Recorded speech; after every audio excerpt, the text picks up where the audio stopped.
जय श्री राम। आगे समाचार यह है कि राम मंदिर को लेकर इन दिनों तैयारियां जोरों पर है। पूरी मंडल कमेटी इन दिनों राम मंदिर के नाम पर चंदा वसूली के काम में लगी है।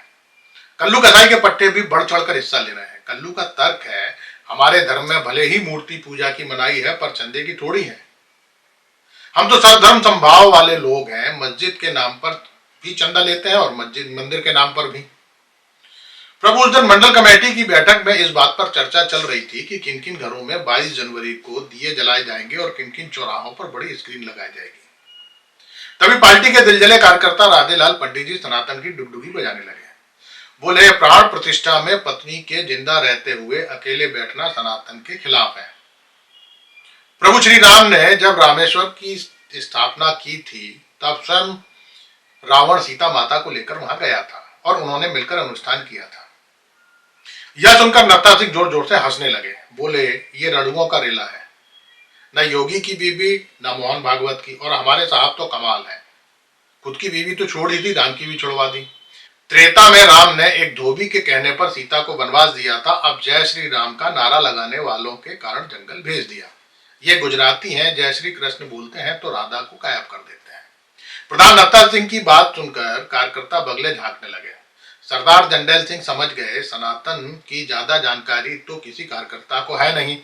तर्क में फंसकर सवाल न करने लगे। इससे अच्छा है कि बैठक खत्म कर दी जाए। प्रभु, ये शंकराचार्य का क्या किया जाए, कुछ समझ नहीं आ रहा। वामपंथियों ने जब कहा कि राम मंदिर का राजनीतिकरण हो रहा है तो हमने उन्हें हिंदू विरोधी घोषित कर दिया। अब यही बात शंकराचार्य कहने लगे हैं। उन्हें न तो रामद्रोही बता सकते हैं न हिंदू विरोधी। इस तरह के बयान पार्टी की सेहत के लिए ठीक नहीं है। ये अच्छा है कि इतने सालों की मेहनत के बाद आरएसएस ने शंकराचार्य की सत्ता समाप्त कर दी। मीडिया भी इन्हें ज्यादा महत्व नहीं देता। पुराना जमाना होता तो मुश्किल हो जाती। प्रभु, सिर्फ शंकराचार्य ही नहीं, शिवराज भी इन दिनों पार्टी के लिए परेशानी खड़ी करने में लगे हैं। लच्छो सेठ उस दिन कह रहे थे, रस्सी जल गई पर बल नहीं गए। नए मकान को मामा का घर बना दिया। रोज महिलाओं के बीच जाकर रो रहे हैं। उन्हें लगता है पार्टी उन्हीं की बहनों के वोट से जीती है। प्रभु, उस दिन मन की बात में आपने युवाओं को स्वास्थ्य का ध्यान रखने के लिए कहा था। तब से मंडल कमेटी के सभी सदस्य रोज व्यायाम करने लगे हैं। पहले शाखा में लाठी भांजने जाते थे, आजकल कल्लू कसाई के अखाड़े में जाने लगे हैं। लच्छो सेठ और बन्नो सेठ की कुश्ती देखकर बड़ा आनंद आता है। दोनों कमजोर पहलवान तलाशते हैं। लच्छो सेठ तो कल एक पहलवान से कुश्ती जीत भी गया। पता चला उसने पहलवान से कहा था कि अगर वो हार जाता है तो उसके सट्टे का नंबर खुलवा देगा। लच्छो सेठ के इस दांव पर ठाकुर अजगर सिंह खूब हंसे। बोले, कुछ दांव दिमाग से भी चले जाते हैं।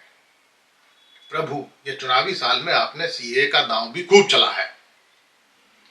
राम मंदिर पर फंसे उसका भी भला, जो सीए पर फंसे उसका भी भला। असम बंगाल में ये दांव खूब काम आएगा। कोई दांव केरल के लिए भी सोच लेते। पार्टी भले ही ईसाइयों को घर घर जाकर क्रिसमस की बधाई दे, पर वे दांव में नहीं फंसते। पिछले चुनाव में पार्टी ने सस्ता बीफ खिलाने का वादा किया था, तब भी वोट नहीं मिला।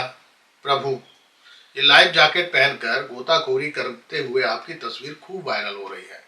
उस दिन सिया यादव और पत्रकार लंगड़ खूब हंस रहे थे, कह रहे थे ये ब्रह्मांड के पहले व्यक्ति हैं जो लाइफ जैकेट पहनकर गोताखोरी कर रहे हैं। इससे पहले कुछ गंजे बाल काटते हुए पाए गए थे। प्रभु, ये राहुल की नकल करने की क्या जरूरत है, वो तो जवान है, कुछ काम है नहीं। अब फिर उसे कांग्रेसियों ने चुनाव के वक्त भारत भ्रमण का काम पकड़ा दिया है। कहीं आप भी ऐसे ही निकल गए तो देश और हम कार्यकर्ता दोनों अनाथ हो जाएंगे। शेष कुशल, आपका भक्त सेवक राम। नमस्कार।